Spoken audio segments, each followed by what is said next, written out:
longest organization. And in fact, he's the one that got, it wasn't him personally, but his CD, it was an 8-track, we're not that old, but his CD, I had gotten it and I listened to it, and he was in the cabinet business, I was in the cabinet business, I'm listening to his CD, he ended up retiring in the cabinet business, and I was crying. I was literally driving on the road, listening and crying, like, why does he have freedom, and I'm working my butt off with a $40,000 a week payroll in my 20s, stressed out to the max, he has freedom, and he's going to come up and talk to you about how to, brand your business. He's founder and president of Successful Thinkers, which, if you're not a successful thinker, you need to be. Okay, it's the place to be. So get on your feet and welcome my friend Jim Bellacera. Thanks, buddy. Hey, y'all notice? Wait a minute. Do we look good or what? That's right. I called him up, says, "What are you wearing?" So, first of all, for those of you who haven't met me, you need to. Okay, you just need to. I mean, that's just the way it is. I'm going to talk about multiple things here today, and if there's anybody out in the hallway, come on in. Come on. Yeah, it's me. It's my turn. Come on. So anyway, listen. I was in Las Vegas 2 years ago. I was speaking for Successful Thinkers at a it was an expo, and so I went to all of the tables, all the vendors, and I said, "Oh my gosh, there's this amazing speaker. He's gonna be speaking inside there at 2 o'clock. You need to come. I've seen him speak." And I just went to every single one of them, and I filled up the room. It was great. Otherwise, I don't think they would have come. Because I got to work my table. I said, "Well, you work the table and you come," and they go, "Okay." Isn't that great? You just create your own awareness, right? So anyway, enough said. Successful Thinkers, and my dream has, ever since I developed Successful Thinkers, was to create the American Idol for the entrepreneur. And no one's ever done that. Think about it. Right now, all we do is we create idols for dancing and singing and all these other things. But entrepreneur, that's a pretty neat thing, right? And most people in this world will never have the opportunity to really have the stage, to have the opportunity to make a difference and influence the lives of people that they want to. Would you agree? And a lot of people that have become very successful in anything, whether it's singing, it doesn't matter. It's not what you do. It's not how good you are at it. It's who you know. That you're in the right place at the right time, right? And so obviously, you, in order to get lucky in life, you have to be prepared for opportunity. But anyway, so I'm going to talk about first impression branding, which is different. I just titled it. I've been talking about branding. I don't teach people how to get on Twitter. I don't teach them how to get on Facebook. I don't teach them how to get on LinkedIn. I teach them about branding themselves as an individual, as a person in business for themselves. Does that make sense? Because there's a lot of people that can teach you how to get online. The problem is that most of the people that in the early phases of Twitter and Facebook and LinkedIn and a lot of these other social media sites, some of the people that teach you how to get online look like, well, I call this one guy Chicken Head, but they look stupid. They have no professionalism in anything that they do, but they're really, really, really, really good at what they do. And the problem with that is we look at them and say, well, so I guess it doesn't matter what I look like when I get on the internet. And now we got to do reputation management with you. Do you know what that means? That means you put all this stuff out there and you do these things wrong, and people now look at you because this is their first impression of you, right? They think, I'm not going to do business with you.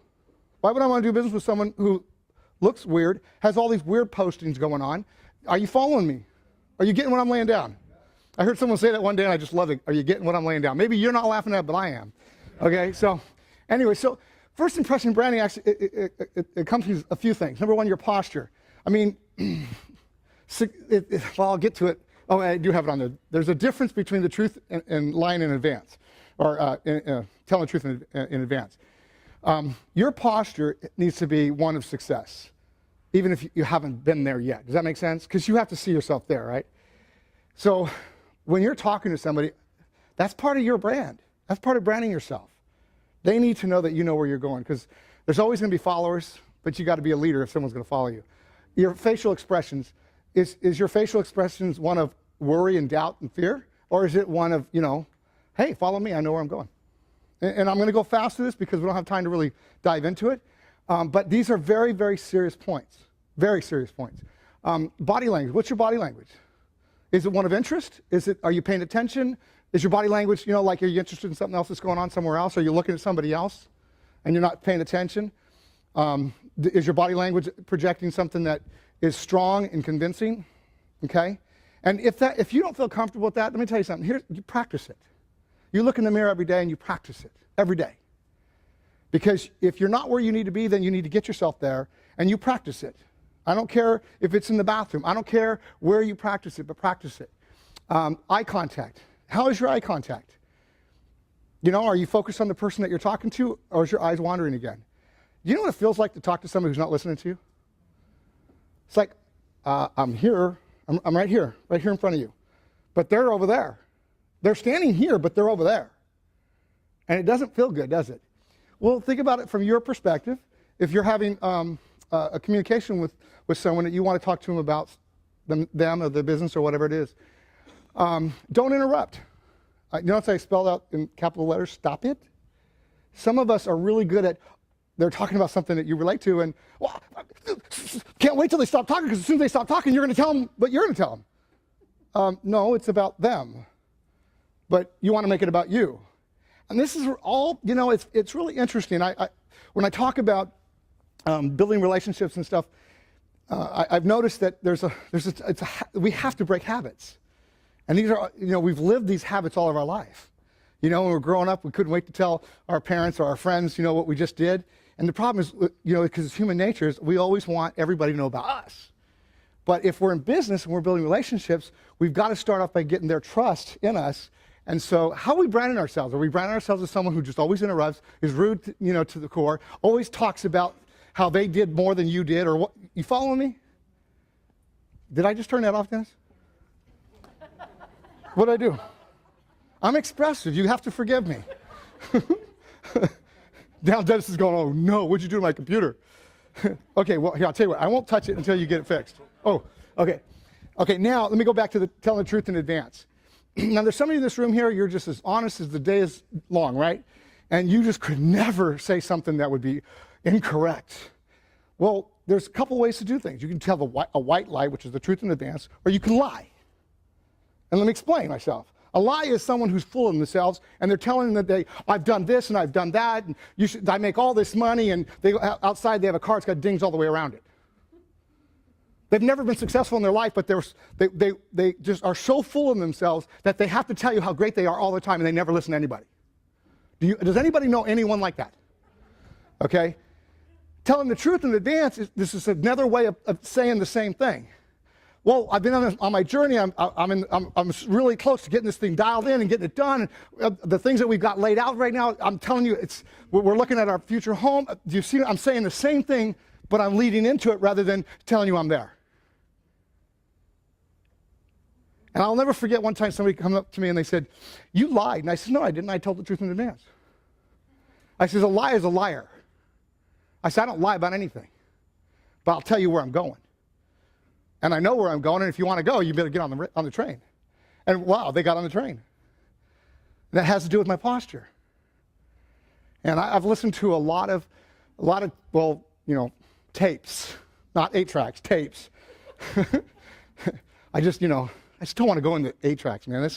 That really dates me. That's when I was still high school, But anyway, okay, let's see what the next one says. Okay, first impression branding your clothes.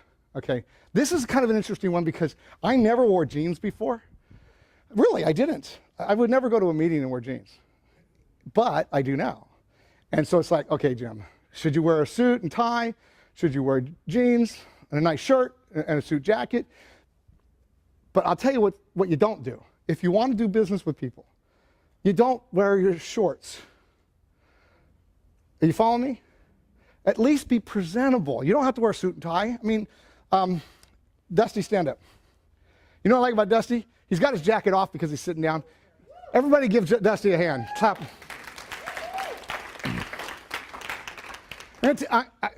The first time I met Dusty, he was wearing a 3-piece suit.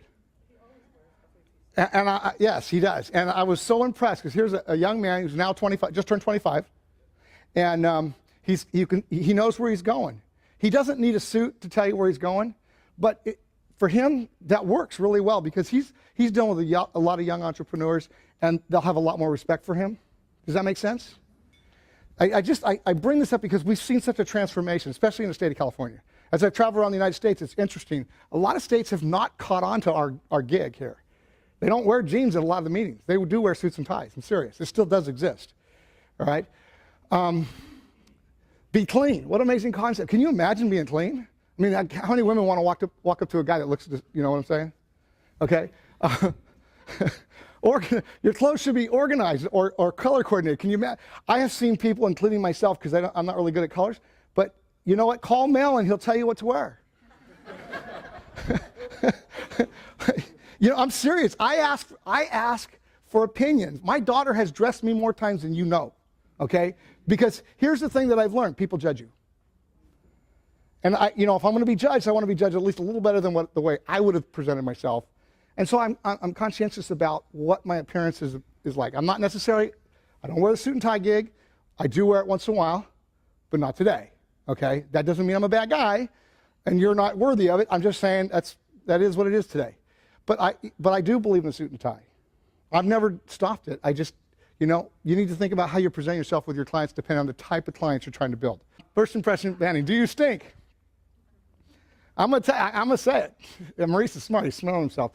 I'm going to tell you, if you have bad body odor, hello, there's perfume, or what do they call it? Cologne for guys. Women, it's perfume. But hello, some of you, I mean, seriously, we stink. So let's do it right. So when we walk into a room, people aren't going, yeah, nice meeting you. You think I'm kidding? I'm not. Do you have bad breath? I can't tell you how close some people get to me, and they're talking, and I'm holding my breath. It can only last so long because I'm going to die. So, you know, I just try to keep my mouth closed as much as I can if I'm real close to someone, because I don't want, I just ate dinner or lunch, you know, I haven't had a chance to brush my teeth, or I don't have a mint. This is, you guys, this is part of your brand. If I know that you stink, when I'm going to avoid you. Come on, you think I'm kidding? So that's the real deal. First impression, social media. This is important too. Do you have a picture of your family or friends or your dog as your profile picture? I'm not playing around here. On Facebook, you know, it was designed around friends in the beginning days, no question about it. But most of us we're using it for our business. So what is it that they see when they first see you? Do they see a nice looking picture of you that was done well? I mean, the good news is there's digital cameras. The bad news is some of the people take pictures of themselves and then put them up there on their Facebook pages like, who was their consultant? I can't believe they put that picture up there. You need to be conscientious of what is your first impression every time somebody sees you. What's written on your walls? What do you say? How do you respond to people? This is another one. What pictures are in your gallery?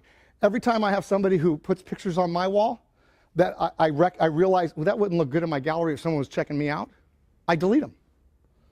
I don't necessarily delete them as a friend because they're not all that bad. It's just that some of the things that they put on that end up on my wall don't represent who I am. So if you have pictures in your photo gallery, you need to be aware of those pictures. And if you take the time and just, if you don't like them, just delete them. And Facebook makes that possible. Okay? All right. Now, if you get somebody who's kind of weird with social media, you need to delete them as a friend. Does anybody have weird friends? I mean, they call you a friend, but it's kind of weird because it's like, I would have never posted that. Why did you? Anyway. Okay. First impression branding again. Don't pitch your business all the time. And some of us, it's like we have ADD of our business. We're so proud of our business. We're so excited about what we do and who we represent, the company that we're a part of, or maybe it's our own company. And you're going to hear this forever and ever with social media, that it's about building relationships first. The challenge is a lot of the people that tell you to build relationships don't do that themselves. Okay? Look, the more you pitch your business, the less likely you're going to have somebody really want to do business with you. And here's the reason, because they become numb to you. I'll put this in perspective. How many of you know there's billboards on the side of every freeway in America? Okay? How many times have you driven by a billboard and go, oh, that's cool, and that was up there for the last 2 weeks, but you just noticed it finally, because you're numb to it. And what's happening with social media is we become numb to our surroundings, because people are plastering their business on a constant basis that, it's like, okay, I'm just looking for my friend so I can, oh, that's the one. That's my friend. I look for specific people to respond back to. I don't look for all, I'm literally, I mean, this is crazy, but I got all these people that are posting things, and I don't even look at them anymore because I know that they're just posting their businesses on me. They're spamming me to the point that, okay, now that I know who they are, I don't even look. And in fact, with successful thinkers, most people don't know this. The ambassadors know this, and we're teaching this across the board. But if somebody posts on a wall a business, they put their business on our wall, we delete it. Because we know for sure people aren't going to be reading our walls if all they see is businesses being posted on our walls. Does that make sense? Okay? And we're thinking that, we need to get our name out there. There's different ways to do that. There's a positive reputation or a negative reputation. And I'm sorry to say this, but negative always precedes positive. Did you know that? Okay, so just letting you know, when you're going to post things that give people a positive impression on you. Usually when someone's posting about their business, it's about them trying to recruit them or them trying to sell them. Does that make sense? But if you do it the opposite and you're edifying and lifting somebody up about their business or about who they are or whatever it is, it's different. It's totally the opposite. Then they have no reason to have a negative impression on you. Okay? Here's what's happening, you guys. What's old has become new. The more social media gets used, the less likely people are going to make business using social media. But social media is critical for branding ourselves. It's also critical for being able to be found and learned about. I always go to people's Facebook page. I always do that. You know why? Because I want to know who they are. Okay? So yes, you're always going to use it, but think of it from what do people see about you? Does that make sense? If you don't care, then just do what you're doing. Then it doesn't matter. You just branded yourself fine. Okay? Business cards. This sounds weird. And I actually learned this through all the different social media experts that talk about reputation. If you're branding yourself for your business, you own the company and so on, you actually own the company. That's a really, if you're Mr. Zappos, you definitely want to be pitching Zappos, okay? But if you're part of another company or a product that you're marketing and so forth, and you're in the beginning phase of developing that relationship, but you're not in an expo type situation where people are talking about your product, they're actually getting to know you. Because there's two different ways to pitch business. One is to develop that relationship first, and the other one, if you're in a trade show or an expo, you're right on it, you need to be talking about, right? That just makes sense. But when you're building in an environment, you're building relationships. Those relationships can go beyond just the pitch, because when you're in local mixers and things like that, you're trying to develop a customer, potential referrer, and if you're looking for business partners, okay. But you pitch them your product first, then that's all they see you as that product. So if you're a weight loss company, they see you just as a weight loss company. If, whatever it is that you're doing, okay. So what came to mind, because what the social media experts tell you is that you need to become an expert. So if you're an expert on health and nutrition, or you're an expert social media expert, or you're a family coach, or you're a life coach, or mastermind expert, that's what you are. You're a mastermind expert. I don't know if that's your product, that's great. But if it's not your product, but that's what you're an expert in, that's what your business card should be about. That's what the experts say when it comes to social media. That's what they say. I'm just telling you what they say, okay? So when you're pitching, it's almost like, you mean, Jim, I gotta have 2 cards? Yeah, actually, because you need to be able to send them. If you haven't connected yet all the way for your business or your product, then you want to send them somewhere, right? You want to give them your name, your phone number, right? You don't want to lead without doing that. I know it sounds crazy, but I'll tell you what, here's the deal. This right here is more valuable than your Facebook pages. The people you put in here are really people you know, and they know who you are. And these are people you can call and connect with. On Facebook, you're just another name on Facebook, hopefully with your picture, not your dog. And so you don't have to hear me on this, but this is what I've learned. I've really paid attention to branding. I've really paid attention to what my eye sees when I first see a lot of people, and I realize how I judge people and they judge me. And, I want to make myself available to people that judge me, at least in a good light, until they get to know me. If they don't like me after that, well, that's sorry, okay? So I'm just throwing that out there. You don't have to do it, but I do know people that actually have two different cards. One is kind of what they're an expert at, their contact information, obviously. And then if they have a product, a weight loss product, I just use weight loss because it's pretty common right now. Okay, this one's become an irritant. How many of you have been put in a group and all of a sudden you get, what do you call it, messages all the time, and you don't even, where'd that happen? How'd that happen?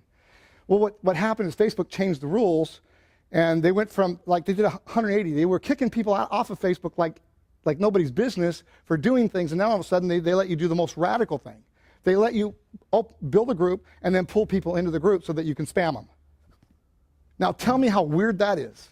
It's totally the opposite of what they were allowing you to do. And now all of a sudden you got these ADD people that are putting all these people in these groups, man, like crazy. And you're getting messages and you're going, what is that? And then you realize, oh, I'm in a group. How did I get in that group? I didn't put myself there. I don't understand it. So now you're getting all these threads or comments or people pitching you a product all the time. And so I'm saying this because if you know people that are like that, I mean, help them. They're branding themselves in a negative light. It's like, oh my God, it's that guy again.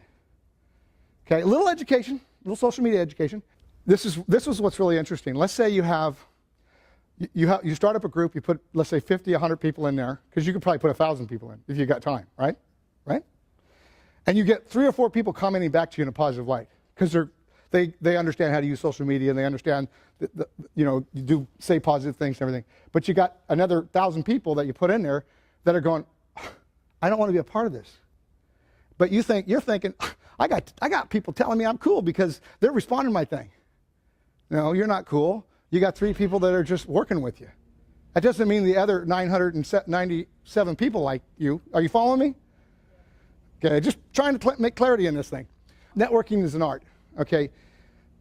This is really interesting. I think that 99% of us, this includes me, when I first got involved in business for myself, I really did not know how to network. I just went out there and I was just trying to pitch my business and trying to get people involved with me. And until I stood back and I started watching that happen, and I started seeing how people responded to the people that were pitching. Even the elevator pitch. I know that it's important that you know how to talk, about your business. That's very important.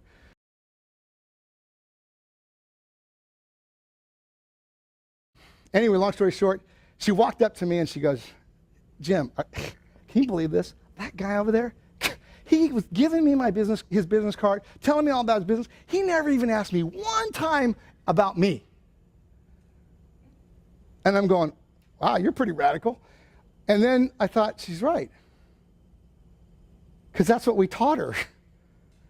We taught her to not do that, and now all of a sudden she's in an environment where people naturally do that because they don't know any better. They haven't learned yet. But you know what it taught me? That as our organization continued to go and grow, that the people really like not being pitched to first. That's why they come. They wouldn't come if they liked it. Just kind of interesting. Okay. Successful thinkers. For those who don't know about successful thinkers, it is the #1 networking organization. And we're free. This is great. I was in Foster City 3, 4, 5 weeks ago, and the mayor of Foster City was there. I got to shake her hand, get to know her a little bit, and she says, well, Jim, what makes you any different than Chamber of Commerce? And I go, well, there's some significant differences, and I tried to explain them to her. And she looked right at me, and she said, well, I don't see the difference. And I said, tell you what, Linda, I go, you just stay here for a little while, you'll get it. And she's now going to be speaking at the end of the month in Foster City. She asked Madeline if I would come back when she's going to speak, because I don't live there, I live here. And she says she wants to introduce her council members to me. And she was so fired up about successful thinkers because she got it. That we're different because we start with the relationship in mind rather than the business.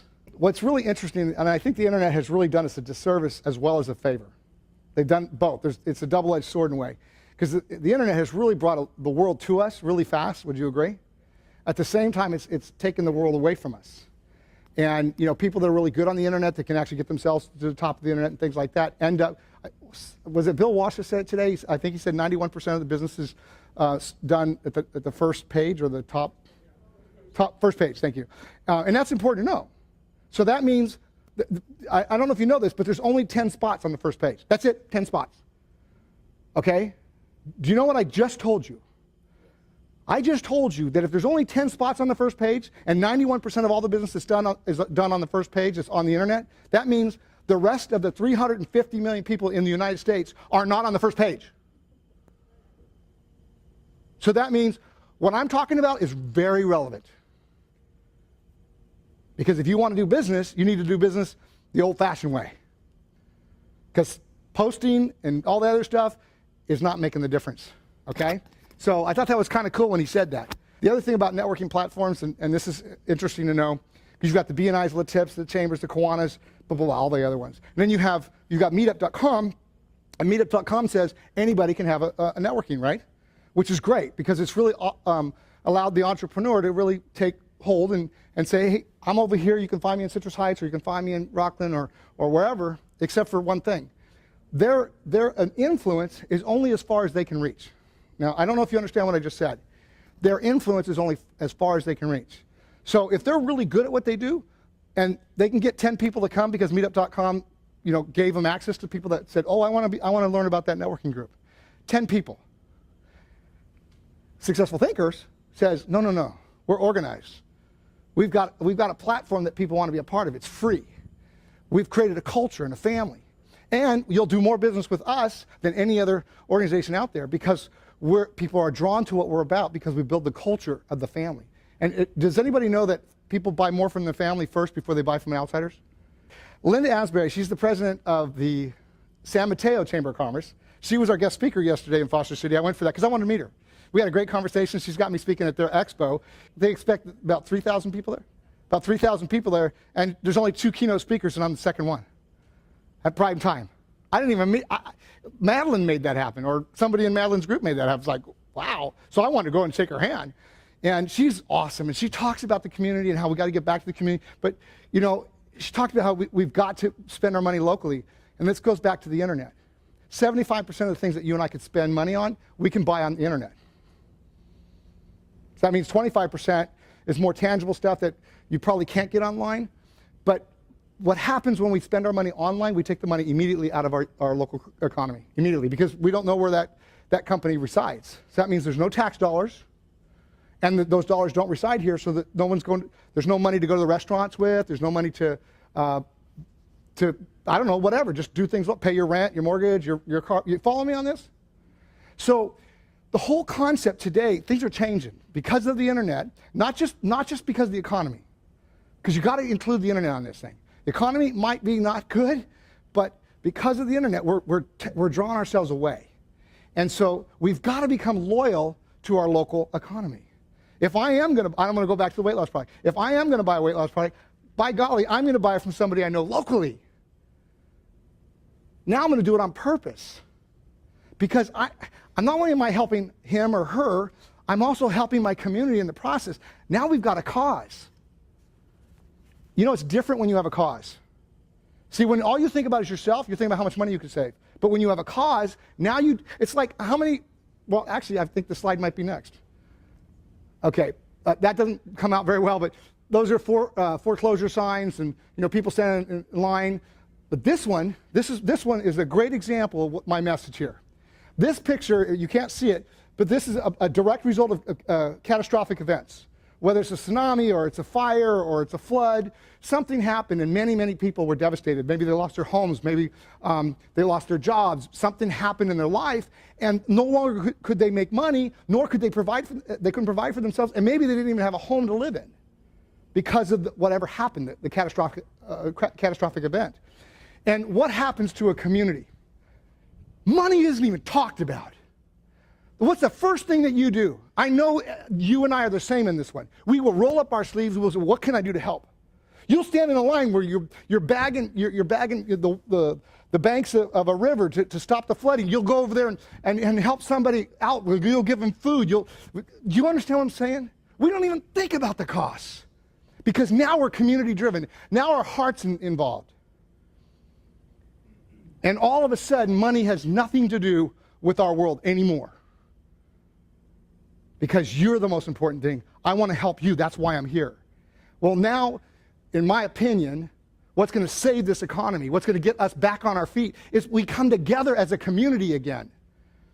Because no president of any country is going to change that. They can't give big money to big companies, and those guys aren't going to give it to us. So we have to do it ourselves. We come together, and we go, what can I do? If I can buy a service that's almost the same amount of money here, why would I want to do it online? I don't want my money to leave the city, because I'm going to help the government, the local government, as well as help the local community. That's a win-win and win, okay? We've been saying this, Successful Thinkers declares war on the economy. We've been saying that since the day we launched the company, because we saw this as a way of making a difference. I now am absolutely convinced that this is the biggest solution, not just for our local economy, but for the nation and for other nations around the world. Let's talk about the benefits. Now, I'm using Successful Thinkers because I'm talking about Successful Thinkers. But here's the deal. We teach doing one-on-ones. So for those of you that are not familiar with Successful Thinkers, unlike the typical networking events, you'll go in and hand your business cards out and everything, which is fine because that's how it's done there, but it's not done that way here or at our events. And at our events, we actually have you stand up and actually schedule appointments to do one-on-ones. How crazy cool is that? I mean, you're like, you mean you want me to schedule appointments to do business? Yeah. Wow, this is cool. I mean, people come back because it's like, this is easy. I'll tell you what's hard, the way I've built all my businesses in the past. I had to go out knocking on business doors, talking to people I didn't know, and try to get into their life so I can build enough of a relationship so I can sit down with them and actually get an appointment and then talk about business. Here we say, just come on over. We'll set you up. Everybody wins. Is that crazy cool? The 5 benefits that come out of doing one-on-ones and fireside chats are, number 1, customers and clients, which we're all looking for. Number 2, referrals. And referrals really don't happen unless someone likes you. Would you agree? Okay, so that's the reason for building a relationship. But let's take it a step further. The more people that you build relationships with, even if they don't buy from you, and I know for some of you, immediately the light bulb went on, and you're saying, well, I don't want to talk to them then. Actually, you don't. Anybody who's really good in sales knows that their best sales are always referrals. They know that for a fact. Anybody who's been in sales long term. And so by building relationships, you're building a network of people that are actually working for free for you. This is a weird comment, but think about this. I've had a lot of people say, well, I'm going to pay a referral fee and they'll refer me. Most of those people never refer them. They just don't. Even though they could get a referral fee, they just don't. The truth is, more people refer people because they feel good about them. Okay? Number 3, business partners. Some people are looking for business partners. These are the benefits that come from it. Support team, number 4. This is probably one of the most amazing things that comes out of it. As a business owner, we are in business for ourselves, by ourselves. Thank you. For ourselves, by ourselves.